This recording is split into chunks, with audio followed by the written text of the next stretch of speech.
February 5th, 2021. We are live, very first podcast of the 2021 season. And we are live with none other than a legendary coach, the icon in British boxing, probably often imitated but never duplicated, the great Don Charles. How are we doing, sir? My goodness, I'm doing really well. I must tell you, I'm very flattered. There's a few words there that was used. I've never been called that before, but you know, I'm flattered and great and legendary, and these are all new terminologies to me. Well, I've never been so very kind of you, sir. Well, no problem, man. I mean, it's an honor. I think, you know, I give props where props is due. I think, you know, when you look at your resume and you look at the people that have come through your stable in terms of fighters, I think it speaks for itself. I mean, you know, we'll get into that in a little bit in a few. I mean, I'll just entice and whet the appetite of our listeners of the kind of fighters that have come through your stable. Ashley Theo Payne. You enlightened me about one that I wasn't too familiar with, Usyk who apparently, I don't know much about, I must admit, but apparently he left the United Kingdom after being much avoided by the likes of Junior Witter and also Ricky Hatton. And he was undefeated as a fighter in the UK in 35, I think he was 30-0 before he went to the US. And his first loss came to the hands of Matisse. And he had an illustrious career. He was someone that you trained for many years.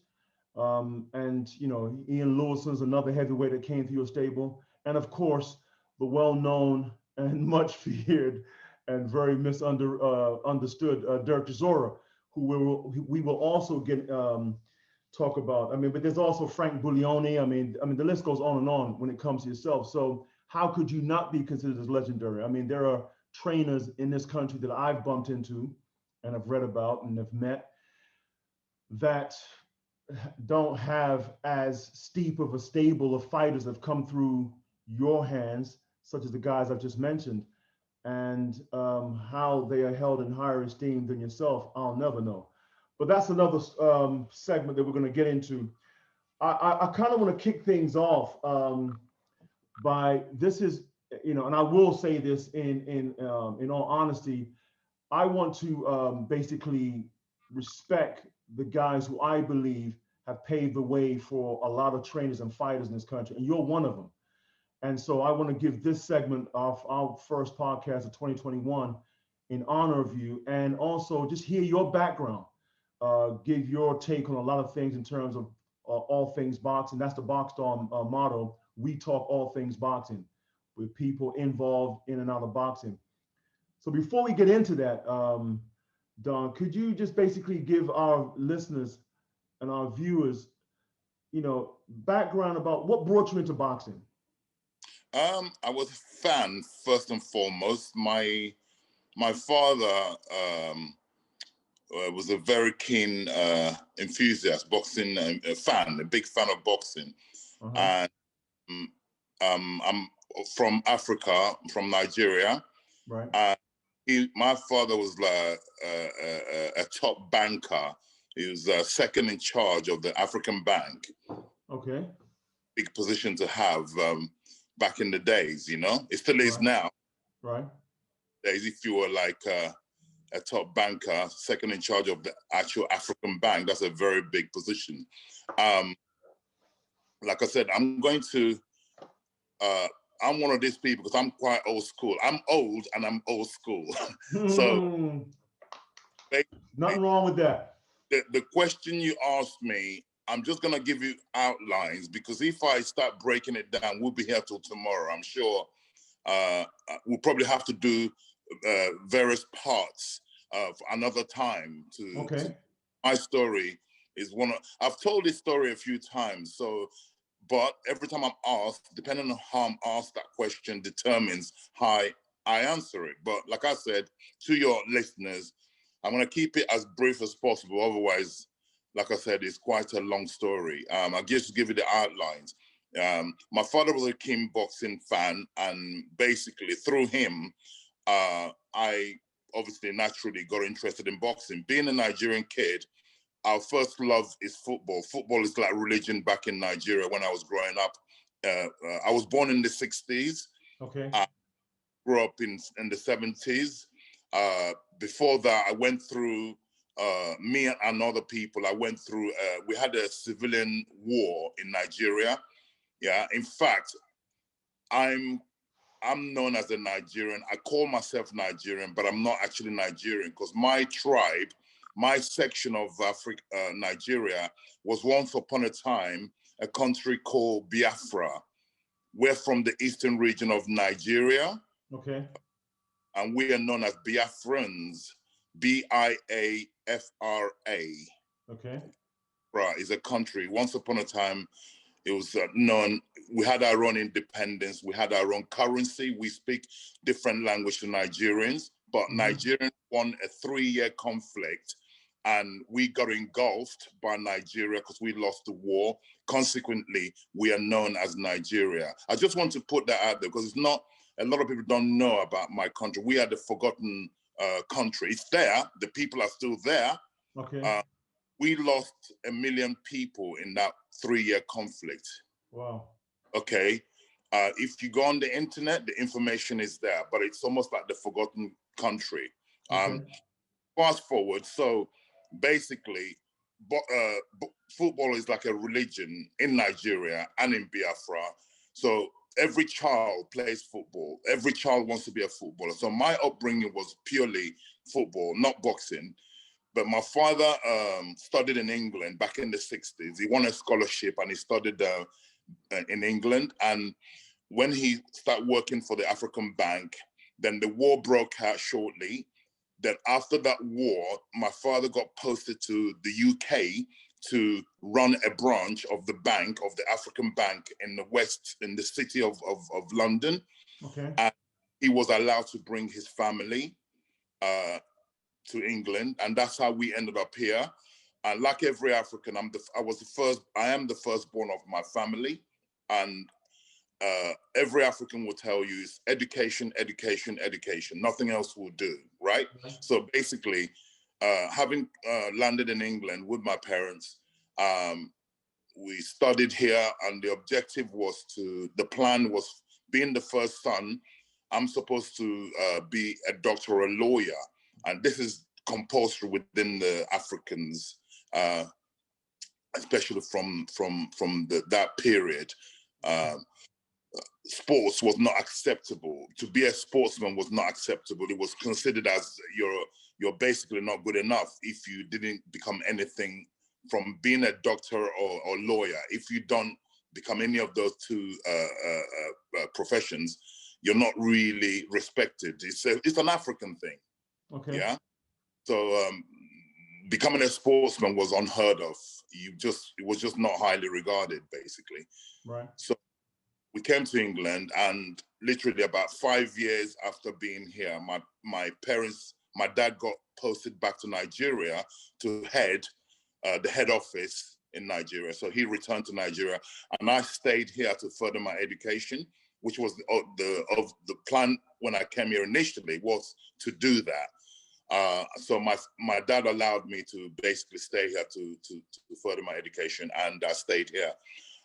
So when I got to England, it coincided. I came to England in 1974. It coincided with the famous Rumble in the Jungle, Muhammad Ali versus George Foreman. That's right. Yeah, in Zaire. right, in Zaire. Yeah. So basically, I came here, and like I said, my arrival coincided with that famous fight, and I watched it live with my father on television, and from that day I was hooked on boxing. I just bought into the character, the great Muhammad Ali. I just bought into, because I followed the whole story. I was 14 years old when that fight happened in 1974, October 1974. I was just like the whole, I followed the whole build up to the fight, because the fight was postponed. George Foreman got cut during the spar. and the fight got postponed for I think 2 to 3 weeks, and so there was a lot of coverage on it. The newspapers back then used to really cover boxing, you know. They even gave you as much details of what they had on a daily basis, what they had for breakfast on a daily basis. That's how much, because there was no internet, so the papers played a big role in getting information across the world, right? Okay. So I followed that fight closely, and I just bought into the character Muhammad Ali, of what he stood for, and then he went on and won that famous fight, and the fashion he won it in. I just wanted to become that man. I was really obviously influenced by him. My father also was a fanatical Muhammad Ali fan, Right. so I bought into the whole concept of the Ali concept. And although, like I said, telling my father that I wanted to go and box, he would probably beat me up, right? So that was never spoken. I was allowed to be a fan, but never to practice the boxing thing. Okay. He would say, just read your books, you know? So a typical African parent. So it was not till later, I actually started boxing at the age of 19. Was the first time I stepped foot in a boxing gym. Oh, wow. The club is still there. It's called the All Stars. It's in Harrow Road in Paddington. Yeah, I know All Star. Yeah. Mr. Haye, the late Mr. Haye. Okay. So basically, that was my first experience of going into a boxing club, and I got in there, and they thought I could already box. I just did what I saw Muhammad Ali doing. I was shuffling. I could skip really well. I could shadow box really well. Who were there saw me moving. They thought I was according to them, I was a very good boxer. But when they stuck me in the ring to spar, I got beaten. Easy to shape up, but boxing is an art that you have to be taught. Yeah. So when they assumed I could hold my own, but obviously I was just a guy who could style it out, and I got beaten up. That's when they realized you haven't been taught, basically. And they asked me, I said, no, I haven't been taught. I'm kind of self-taught. So they took interest to teach me. They said, if you can move like that, I was always a big guy for my age. They said, if you can move like that, then we definitely, and I started to have my going to the classes, group sessions that they had there. Then shortly after that, I moved over to South London, and then I enrolled to another club in South London, Brixton ABC. Okay. That's who I represented for as an amateur. Right. Okay. I boxed as a super heavyweight. I had 13 fights. I lost 3 of them. I won 10 fights. And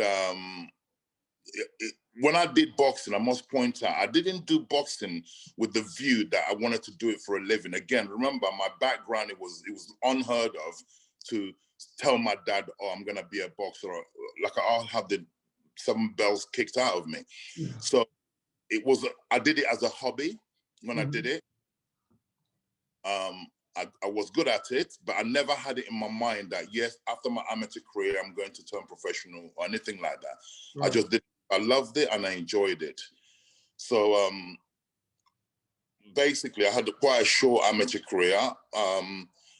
When I got to Brixton, I've skipped a few years. So when I boxed, when I actually competed, I was 25 years old when I had my first bout.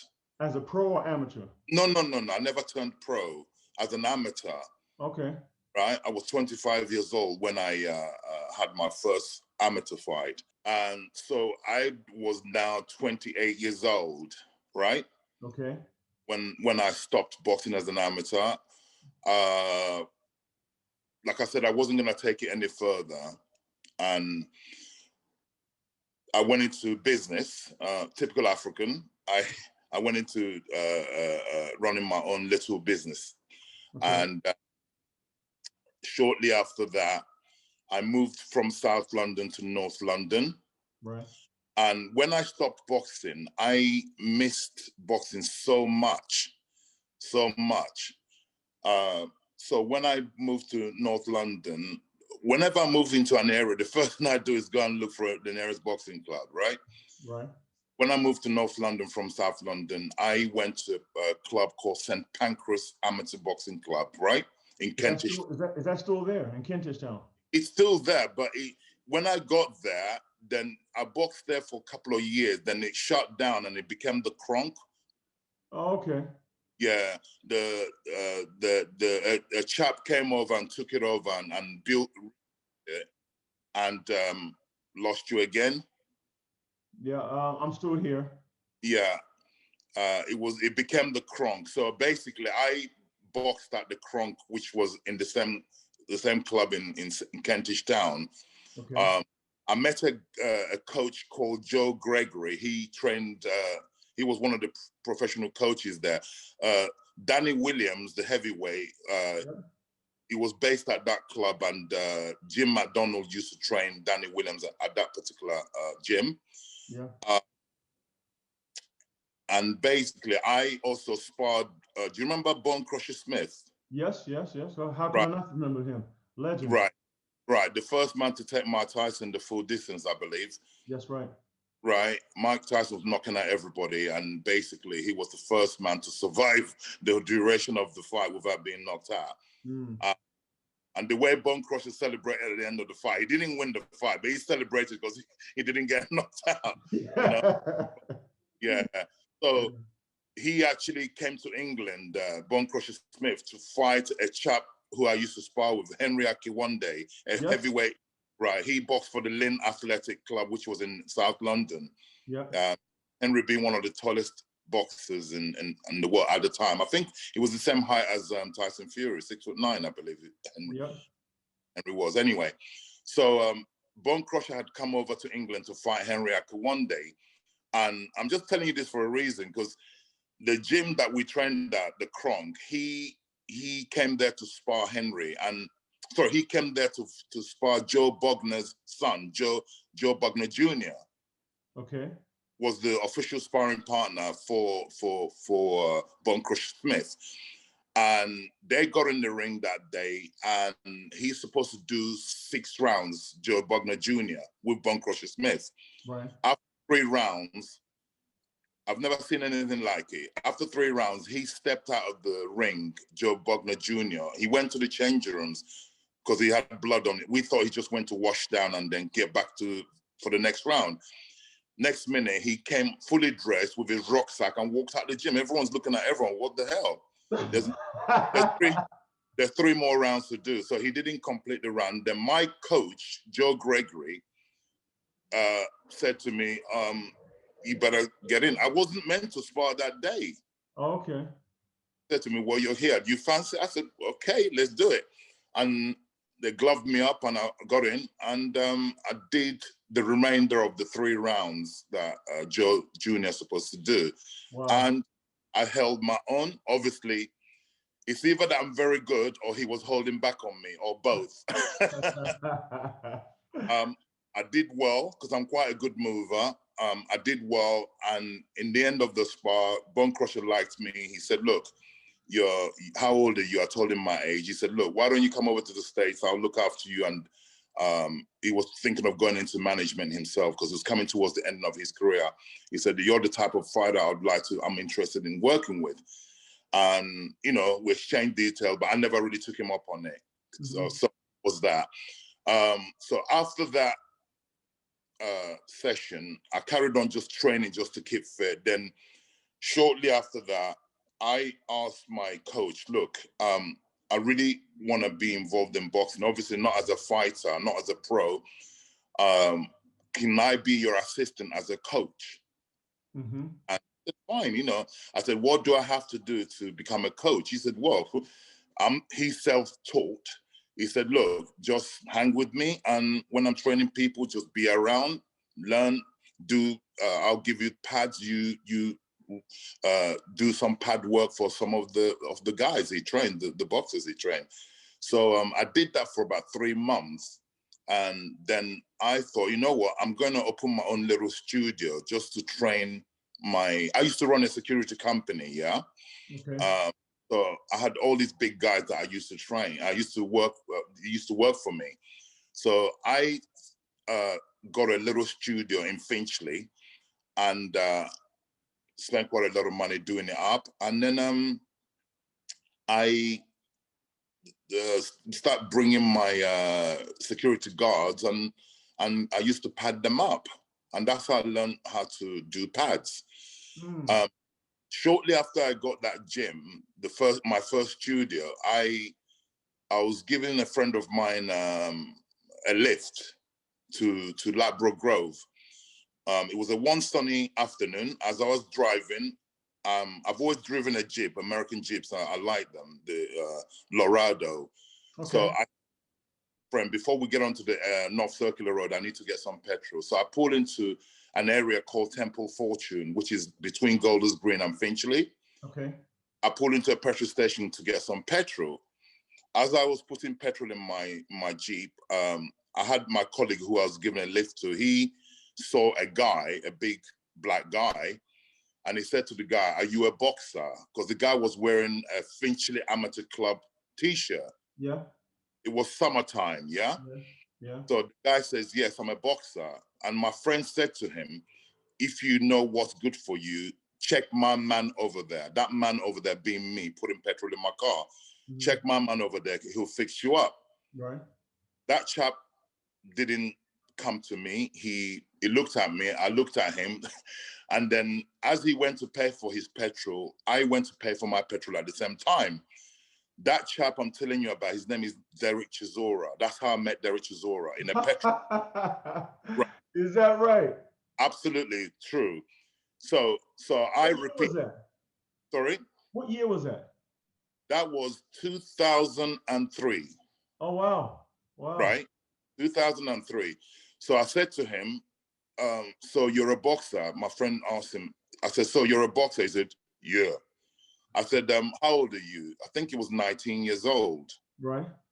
And I said to him, how many fights have you had? He said, 6 amateur fights. Okay. And I said, how have you done? He said, I've won all of them. I said, okay, you must be good then. He said, yes, I am good. I said, all right, cool. I said, look, like my friend said to you, if you want to improve your boxing ability, learn some more, you need to check me. He said, where's your gym? I said, my gym is in Finchley Central. I said, I've only just actually started to build I've got the space, but I've only just started to build it. He said, okay, we exchanged numbers.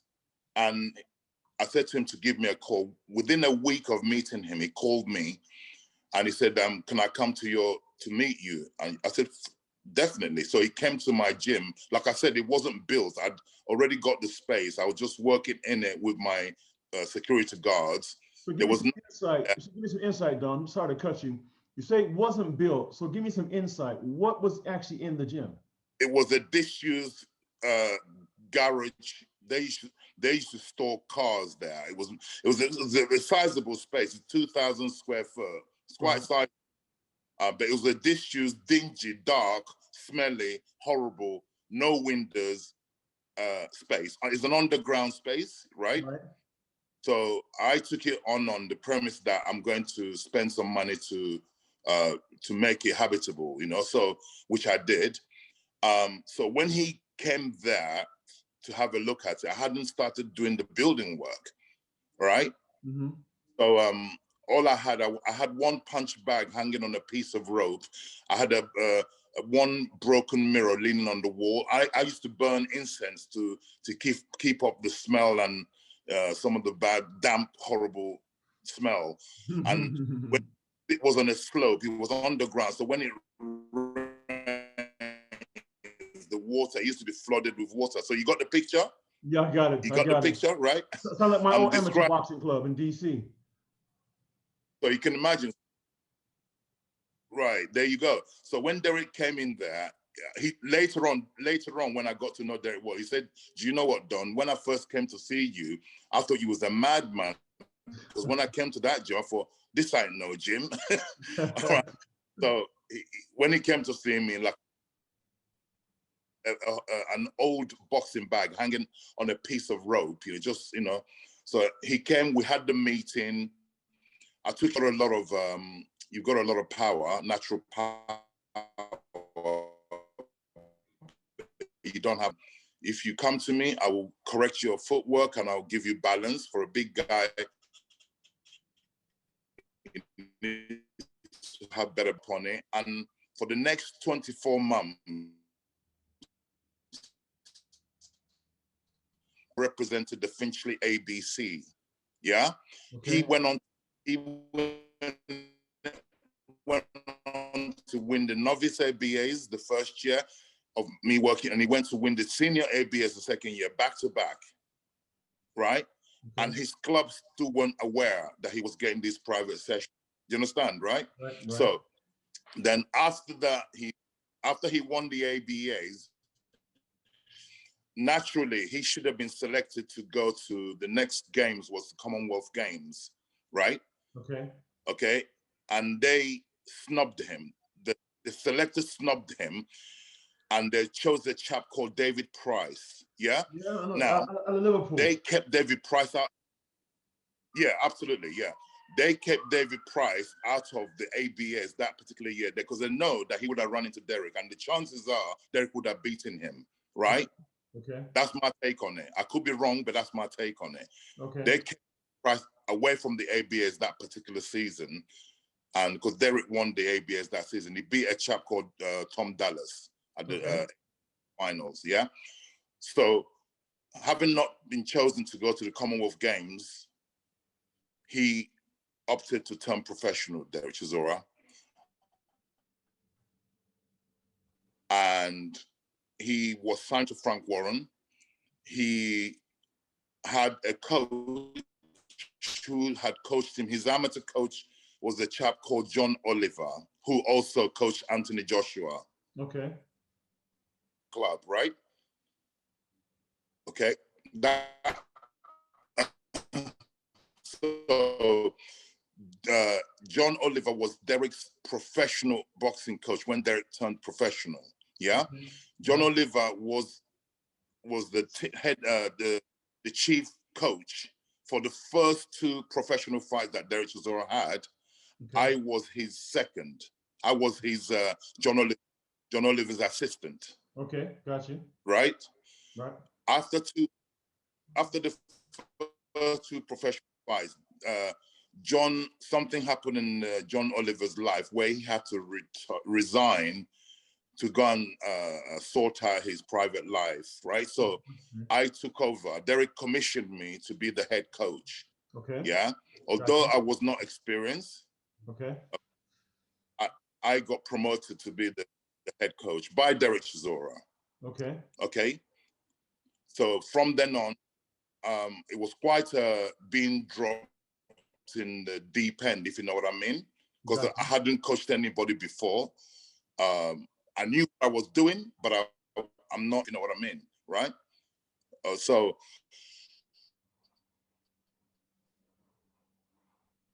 I started to, I became his first chief coach. And let me fast forward it from there.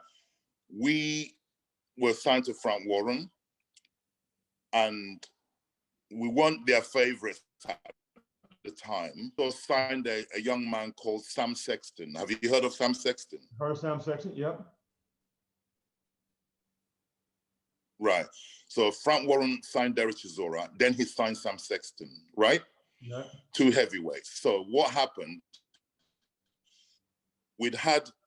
After John Oliver had left, we had four fights. Derek had four professional fights, and in his fifth professional fight, they matched us up with Sam Sexton from the same stable, right? Which is quite unusual. Okay. Yeah. Sam had, I believe, 7 professional fights prior to meeting Derek. Okay. Right. When that fight was made, because I was still new in the industry, I didn't really know who was coming through, who's who. When that fight was made, it got out to the public. The fight has been made between Derek Chisora and Sam. Right. I got a phone call from Spencer Fearing. Okay. You know Spencer Fearing, right? Yeah, I've met Spencer once or twice. Right. 2 fights. Yep. Right. Coincidentally, he boxed for my amateur club in Brixton, Spencer Fearing. Okay. And at the same period that I was there. Anyway, when that fight was made between Derek Chisora and Sam Sexton, I got a phone call from Spencer Fearing saying to me, Don, the kid you've been matched with, don't fight him. Don't let Derek fight him. Okay. I said, why? Keep going. I said, can you hear me? Why? He said to me, because he'll box Derek's head off. Yeah, I can hear you, right? Spencer advised me not to take the, right? And guess what? The next phone call I got was from Tunde Ajayi. Okay, I know Tunde very well. Tunde said to me, Tunde told me that I've heard you've been matched up with, Derek's been matched up with Sam Sexton. I said, that's correct. He said, Don, don't take the fight. I said, why? He said, because he'll box Derek's head off. He's an English international. Okay. Right? I said, well, you know me, I'm a stubborn African man. I'm a stubborn African man. I will take the fight and we will be victorious. Yeah? Right. Anyway, we took the fight and it was quite a big thing in the industry at the time, an excitement that Derek Chisora was fighting Sam Sexton, because Sam Sexton was highly, highly, highly touted at the time because he's a bloody good boxer. That's why, right? So I understand. At the time, I didn't know because I didn't know nothing about him. Right. We took the fight. It was Derek's first 6-round fight. I predicted that Derek will beat him. People thought I was crazy. I thought not only will he beat him, he will stop him. And guess what? We stopped him in the 6th round. Wow. Right? So that's the first time. That's the first time we won. We were victorious. We weren't supposed to win. Afterwards, I found that obviously they didn't think we could win, right? Right. We won the fight in good fashion. I then got a phone call from Frank Warren for the first time I've ever spoken to Frank Warren, whom I used to watch on television. That great man, because he's a great promoter, right? Right. So suddenly, you can imagine how I felt. Suddenly, I'm a fan who used to watch Frank Warren on television promoting big fights. Suddenly, I'm speaking to the great man on the phone. Right. And he said to me, young man, I didn't think what you guys did on Saturday was possible because I didn't believe you could win the fight. But guess what? You won the fight. And guess what? We're going to get behind you now. Right? And that was how Derek's career was going. From that moment, after we had victory over a guy, their own guy, Sam Sexton was a Frank Warren fighter, right? A bloody good fighter. Right. So we beat him. That was our, I didn't know, now I know, that was our entrance, our acceptance. Right. Had we lost that fight, God knows what would have happened, right? Okay, that was our acceptance and our entrance into the industry, right? The reason I'm going a long way about telling you this story, because I haven't actually broken it down like this to anybody, right? Because there's a lot, the journey that I've come through sometimes I sit down and I get very, very nervous. And I'm thinking, my goodness, now I realize how hard it is to have actually got to where I've got to. I didn't know. Right. I was naive. Right. I was doing it from pure determination, work ethic, and that belief, right? But when I look back now, it scares me. It's like, wow, you did. It's almost like you swam the ocean and you couldn't really swim. Yeah, yeah. You could have got eaten by sharks. That you just totally unaware, oblivious of all these dangers that you could have encountered. Well, you know, Don. Just to add to that, to give some context here, you mentioned earlier that one of your icon, your boxer icon, because you sort of answered a lot of questions that I had for you in your explanation of your arrival into boxing and your upbringing, and your and you've actually conveyed that Muhammad Ali was you was a big fan of Muhammad Ali. Massive influence. And the one thing that Ali had in abundance, even if you weren't alive, for our listeners, people who weren't alive during the Ali era, when you look at his tapes of years gone by, and you even study the character of Ali, one thing Ali had was belief in his own ability in Then, abundance. And I think because of that belief, which is what boxers have to have, and I think when fans listen to boxers talk about themselves and say, yeah, I can beat this guy, I think I can beat this guy, I can do this and do that, a lot of times it's mistaken as boastfulness or being overconfident. But if you don't have that belief, it's impossible to carry on in a sport that's very brutal. Wouldn't you absolutely. agree? To believe it. You have to believe it. That's why my to him as Tunde Ajayi, he has a saying, dream it, believe it, become it, and it's really, really true. You have to believe it. So, I mean, let's progress. I mean, we apologize to our listeners if they are experiencing some internet connection problems. Obviously, we are in a pandemic during the coronavirus. So when this particular video goes public, people will probably wonder why are we on the screen, but we are abiding by social distancing laws. And if it wasn't for the pandemic, this interview would be live and in person. So just to get our listeners and our viewers to understand why there may be a patchy internet connection problem. So we apologize for that. But you mentioned a lot about Derek Chisora. Would you say that arguably Chisora was I would say your number one fighter to this day, the guy you've probably had the most experience with as a fighter and a coach? 100%, because he gave me entrance. Sorry, whenever I say it, I get very emotional because a lot's happened between me and Derek. Yep. And you see, because you've asked me a question where I've had to regress, go back. So when I remember the things I've just told you, I remember one of the things I used to say to Derek here, when I realized what the industry was like, I said, look, we are two African boys, right? We're gonna knock politely on their doors. I'm generalizing here of the industry. Okay. We're gonna knock politely. We're gonna knock once, we're gonna knock twice. If they don't open that door, we're gonna have to kick that door down. I don't mean physically, like it's just a way of, yeah.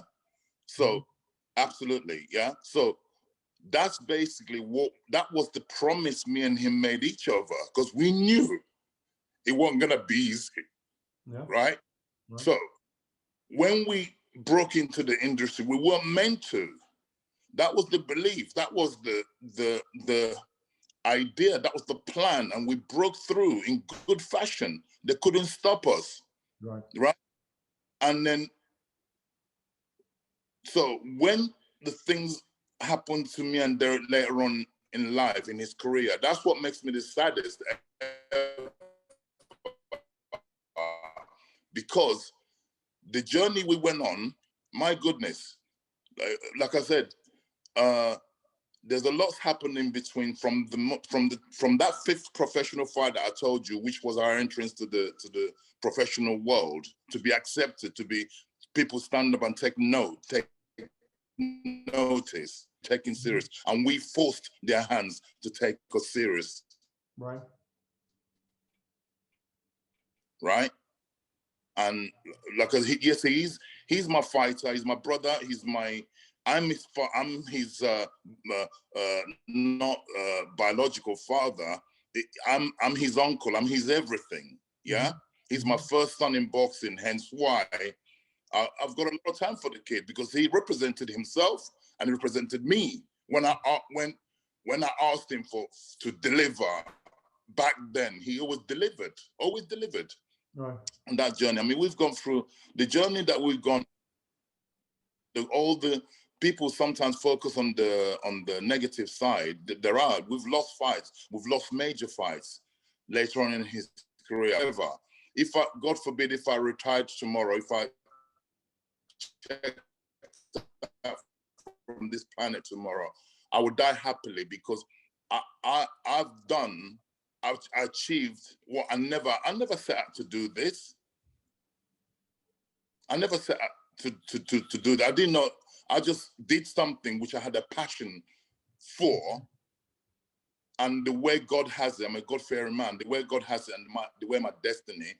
I met him in the petrol station.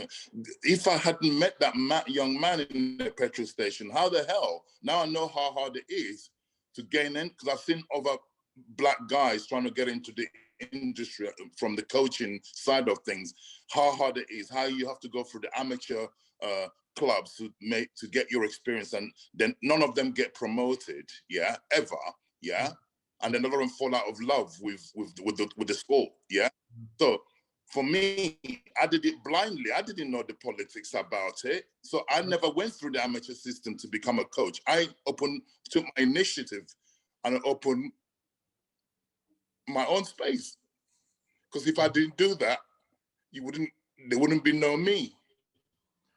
So I mean, having said that, I right? mean, That's why. Go ahead. Sorry, go ahead. Sorry, go ahead, Don. Continue. That's why a lot of my people, I'm telling you, I don't mix my words. Black coaches, young black coaches, always gravitate towards me to ask me, how did I get in? And anyone that reaches out to me, provided they're of substance, not just because they're black, provided they're of substance, I will always help them and direct them and encourage them to say, if I did it with not knowing, you too can do it. And I can, there's a coach in their own right. Person, I'm Dylan White, okay? I mentored him for 6 years, right? Because I saw the goodness in him. He came to me and asked me, I'm a fan of yours, how did you do it, right? And he asked for my help, and I helped him. And now it makes me so proud that not through me, through his own achievements as an amateur coach, he got recognized and he got empowered by Dylan White. He's now Dylan White's first coach. Yeah. Okay. And like I said, this interview we're doing today, I think we're probably gonna have to do 3 parts, if you ask me, because I didn't expect to get emotional on you. And hello, can you hear me, Terry? Yeah, I can hear you. Definitely, I can hear you clearly. Can you hear me? Yeah, I can hear you. Yep, go ahead. Yeah, I didn't expect to get as emotional as I've gotten during this interview. I can do what I can today. We're gonna have to do a part 2, possibly a part 3 to conclude, because there's such a lot to contents to tell you, or to let the general public know. I mean, obviously we will do another take on this. And there's so much to catch on, and so much I want to pick your brain for. Before I go into my next question, I want to just take a little quick pause to apologize to the listeners and viewers about the internet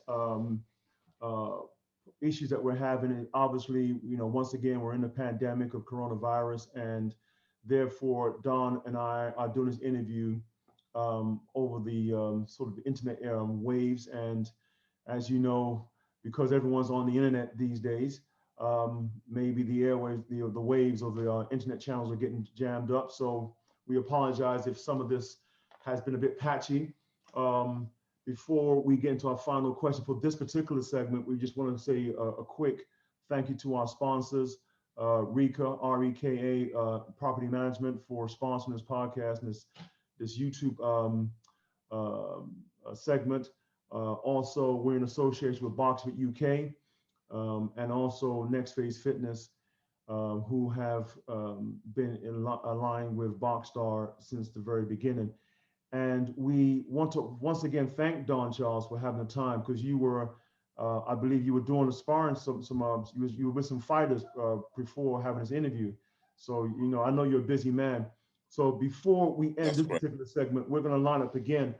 I just want to ask your take on, since we are talking about Derek Chisora, I think just to be consistent, I know that there's a strong history between you and Derek. I know he's not with you now.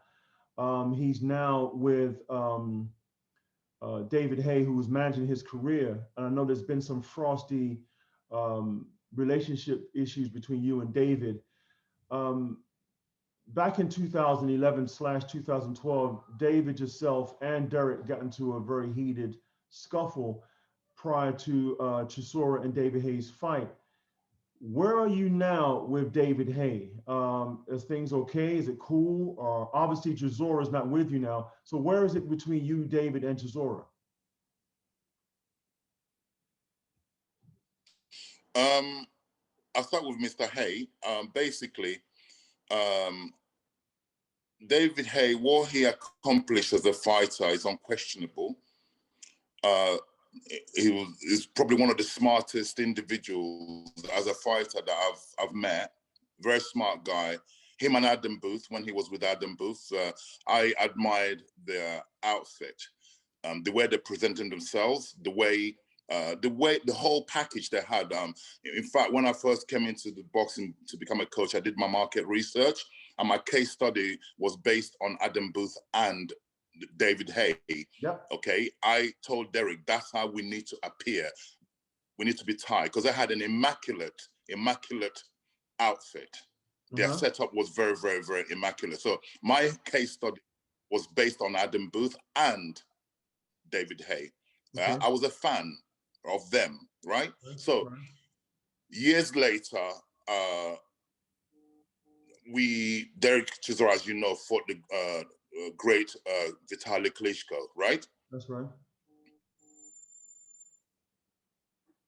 And in 2012, so basically, Derek was the fourth fighter, I believe, in Vitaly's career to go the distance with Vitaly. And we actually we won 4 rounds of Vitaly Klitschko. No. Didn't he fight Vladimir? I thought David Haye fought Vladimir. Vitaly.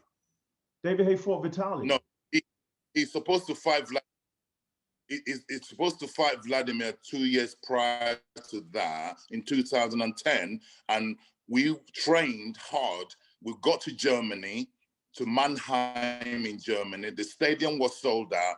We did a public workout, right? And after the public workout, we got back to our hotel. Frank Warren called me saying, I've got some bad news. He's pulled out with an injury 3 days before the fight. Right? I'm sorry, are you talking about David Haye or are you talking about We had to come back to London. No, Chisora.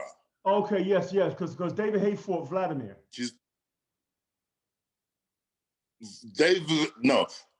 Right. This leads up to David Haye fighting Vladimir. We were supposed to fight Vladimir. We trained for it, went to Germany. We did a public workout. Within that public workout, the great late Emmanuel Stewart saw that Derek was all wrong for Vladimir. He pulled at the fight. Okay. Yeah. Okay. Citing an injury, a stomach injury to Vladimir. Right. We got back to London. The fight was supposed to be rescheduled for April of the following year. David Haye jumped in and hijacked that fight. Right? Ah, okay. Okay, David Haye jumped in and right. He fought Vladimir and lost. Yeah? David Haye. Yeah. So Vladimir never honored that thing, and we never fought Vladimir again. So Derek went to fight a guy called Robert Helenius in Helsinki. You right? Yeah. And he beat Robert Helenius, and we got robbed, right? And Vitaly Klitschko said he will fight the winner out of Derek Chisora and Robert Helenius. Yeah.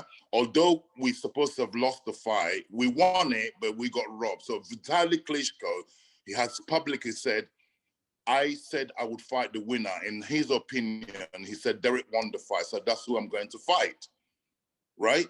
So Vitaly Klitschko fought Derek Chisora in Munich. Every expert said we were going to get knocked out in 2 rounds because Derek Chisora is rubbish, he's a bum, he's da-da-da-da-da, all the experts. David Haye was working on that show. David Haye said that the most he'll give to Derek Chisora and he'll get knocked out is 2 rounds, okay? Wow. So to his surprise, that's his opinion, he's allowed to it. We went to Germany and we gave Vitaly Klitschko his hardest fight. He retired after that fight, Vitaly Klitschko. Right. I don't believe he fought again. He might fought once more after, right? If you check his record, in my opinion, Derek Chisora retired him. He was getting old, yes he was, and he was running for parliament in Ukraine government, right? So he retired after, right? So during the post-fight press conference, coming to the question you asked me, after we had a grueling 12-round fight, we didn't get knocked out in 2 rounds, by the way. We won 4 rounds out of 12. It's nothing to be proud of. We went there to win. We were disappointed that we lost, but nevertheless, we didn't get knocked out in 2 rounds, and we actually won rounds of Vitaly. Nobody wins rounds of Vitaly, right? Vitaly to that date had knocked out 40 people out of 43, right? Derek Chisora was his 44th fight, and he went the distance with us. And Derek Chisora gave him a run for his money, yeah? Anyway, when we got to the post-fight press conference, David Haye gate crushed the post-fight press conference. I believe he came there to poach a fight with Vitaly Klitschko. That's what I believe he came there for. Okay. And he went wrong because he started going there. Derek got off from the head table to walk towards him to say, why are you calling me a bum? I've just finished having a hard fight. Why are you calling me a bum? And David Haye, to everybody's surprise, turned around and hit Derek full force, bam, right? As Derek was stumbling, I stepped over Derek to confront David to say, what the hell are you doing? To my surprise, he released a vicious left hook on my chin, right? And he split my lip. A few of my teeth fell out. But according to the story, David Haye broke my jaw. No, he did not break my jaw, right? If he broke my jaw, I would say I will have medical records to say my jaw was broken. Yes, my lip was split. Yes, I lost a couple of teeth. Did I go down? No, he expected to knock me out with that shot. Guess what? If you're fighting a man, they hit you, right? I was not fighting him. I merely stepped over my guy's body to say, what did you do that for, type of thing, like you do, right? He checked me with a hook, wicked shot, by the way, tremendous power shot. And I didn't even blink. So he panicked, and go and watch the video, it's still online. I chased after him. We had a little tussle, we got pulled apart. He ran off again and he grabbed a camera tripod, a big heavy camera tripod, because there's about at least 30/40 world media was in that room when it happened. So it was all captured, the footage. He grabbed a massive camera tripod and swung it at me. Right. I slipped out the way and he hit his trainer over the head, Adam Booth. He split Adam's head open, right, with that tripod, right? Okay, now, we got arrested in Germany, myself and Derek. We got locked up for like 6 to 7 hours in a German police station. We got locked up in the cells. And we got bailed out by Francis Warren, who's obviously representing his father. He traveled with us to Germany. Francis came and got a lawyer and bailed us, a German lawyer bailed us out. And then we got fined. Derek got fined 40,000 euros. I got fined 14,000 euros for that incident. Right. Okay. And so, as you can imagine, when Derek Chisora years later asked me that he wanted to get David Haye to manage him. Sorry, Don, how much was David Haye fined? That you have to ask David Haye. I'm not at liberty to disclose that particular. I can only tell you what I was fined and what Derek was fined. Mm-hmm. What me do know the figure, but I'm not at liberty to say. Okay. Right? So basically, as you know, that resulted in Derek Chisora and David Haye having a fight, a real fight in a ring, right? Okay. That incident gave birth to the fight that Chisora and Haye had in Upton Park in West Ham Football Ground. Yeah, that's right. I remember they that had fight. 35,000 crowd. It was the biggest attended fight in history up to that point. Okay. We lost the fight, as you know, by the way of KO. We got knocked out, which I'll never live that one down. Every victory, every loss, some losses you can accept. That one hurt me personally, hurt me badly. Okay. Okay. So as you can imagine, fast forward a few years later, Derek asked me or told me that he was thinking of getting David Haye to manage him. I said, are you out of your mind? Right? Because I couldn't see that. How can you get a man? This man is not our friend, he's our enemy. Mm-hmm. Yeah?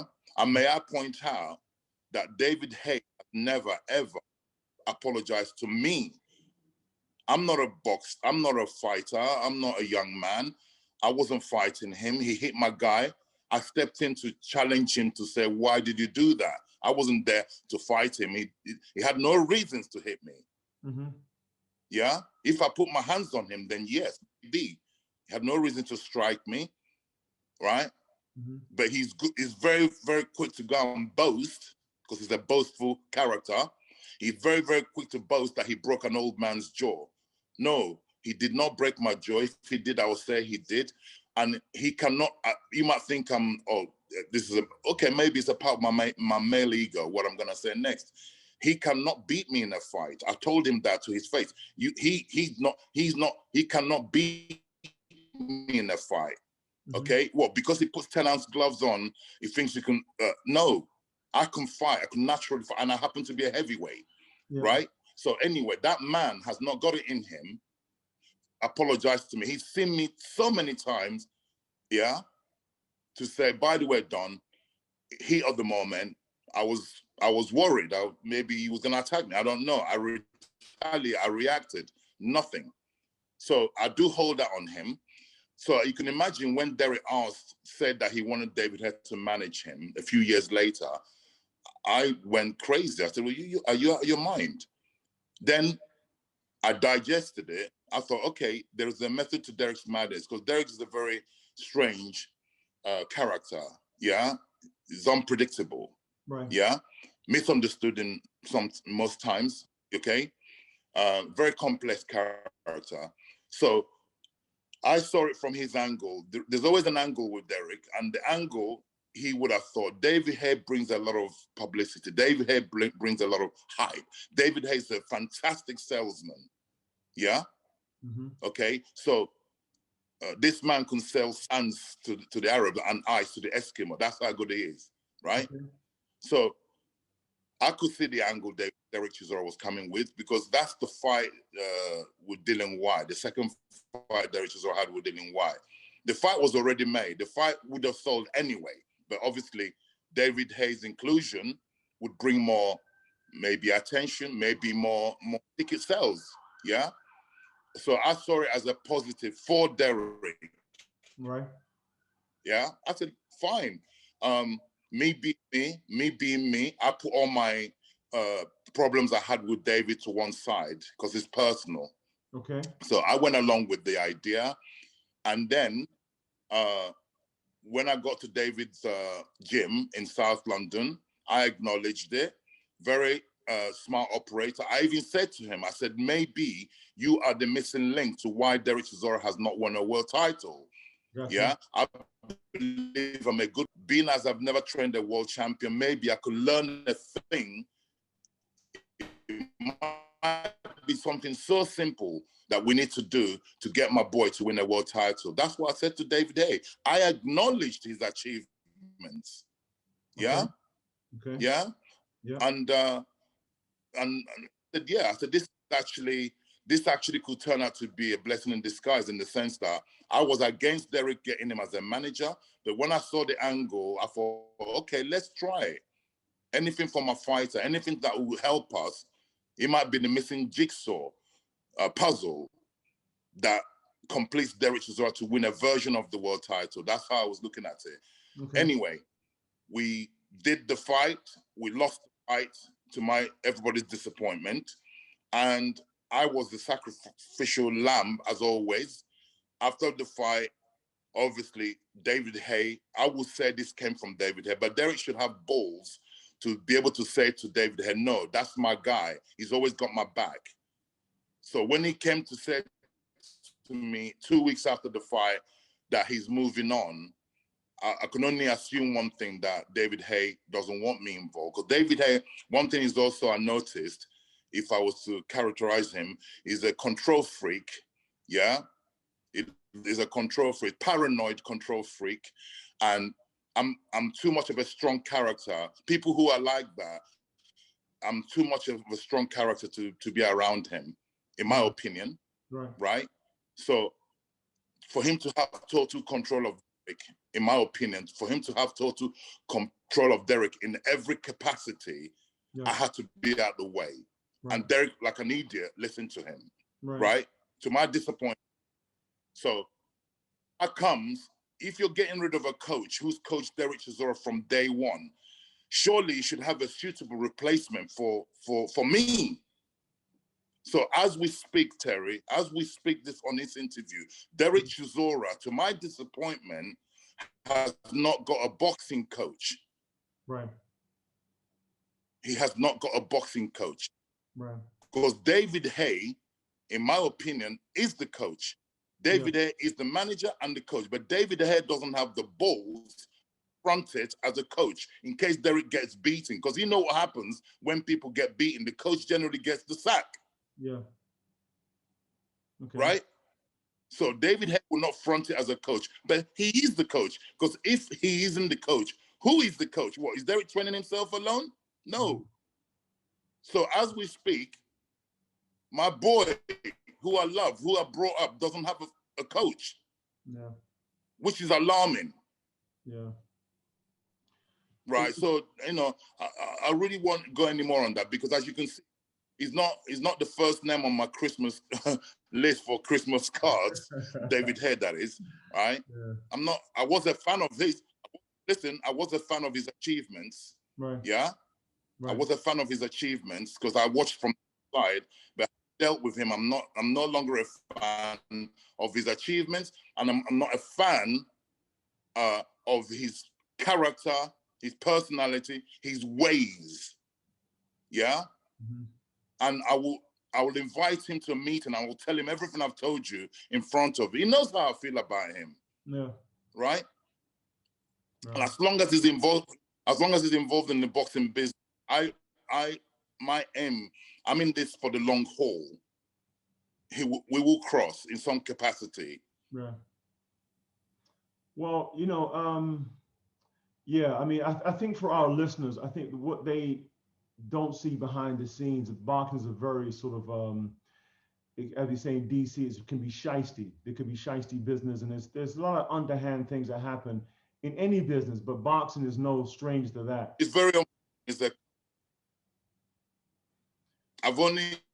sorry to interrupt you, like I said, with the experiences I've gotten now on every aspect of during the 15/16 years I've been doing this, I've gained so much experience from being a coach, from the actual business, the boxing. I've ate the forbidden fruit because I'm quite, I was raised as a Christian,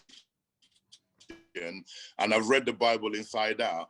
It's almost like I've ate the forbidden fruit and my eyes is open. Now I can see everything. When I got into it, my eyes was closed because I was so innocent. I'm still innocent, in my opinion, but my eyes are open. I can see everything. I'm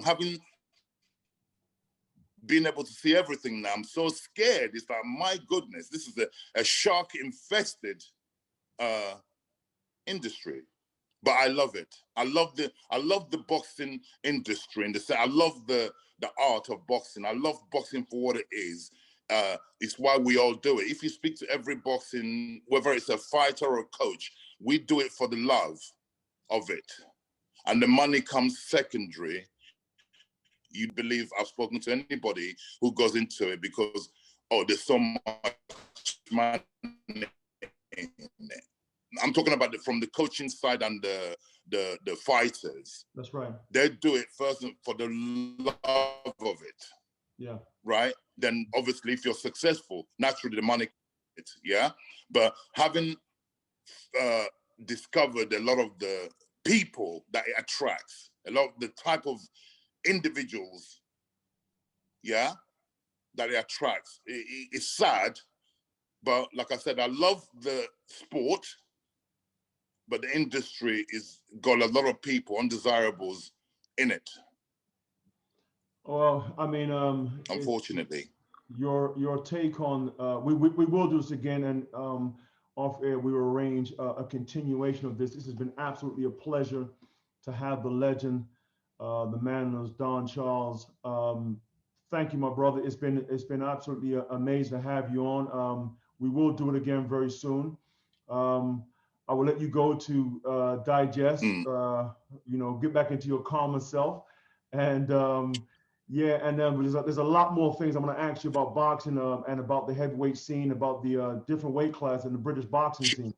So for now, we will end this segment of Boxstar one-on-one with the legends and the legendary trainer Don Charles. We thank you.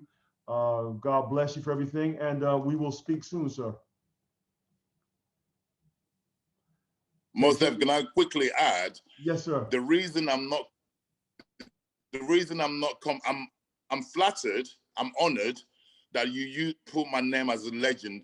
The reason I won't accept the legendary part of it or great part, because my promise to myself is that I have not trained a world champion in boxing in any weight category. That's the only thing missing from my resume, yeah? Mm-hmm.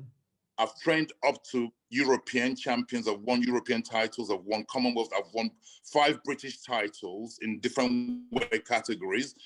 I have not won a world title. And that's my ambition. And God willing, gives me strength, gives me sanity. I will. Then when I win a world title as a coach, then if you put the name legend, then I might, because I'm quite a very humble guy. Being tagged with the title of legend doesn't sit well with me. I appreciate it, but not yet, okay? But I really acknowledge, and I've enjoyed you, every person that I've spoken to over the years. Some people have got the knack of opening me up. I'm quite a difficult guy to open up. You certainly opened me up. Even within 5 minutes of talking to you, and I got very, very emotional. Well, I apologize to anyone that was listening, but I'm a very emotional. I get accused in the industry by some coaches that I'm a very emotional coach, and guess what? That's who I am, and that's who I will remain. That's how God made me. I'll never change from that. I'm very emotional. Yeah. Well, I appreciate the interview, my brother. So, and, thank you for having me on your show. No, you're welcome. And we will end this segment for now, but we will say Serenada to our listeners and our viewers. And hopefully you will tune in for the next podcast and the next segment of Boxstar Takes on the Legends one-on-one. Don Charles, for now, we won't say goodbye, but we will say peace. Rest up easy. God bless. And we will speak soon. Take care, sir. All right, champ. Stay blessed. Stay blessed. Bye, champ.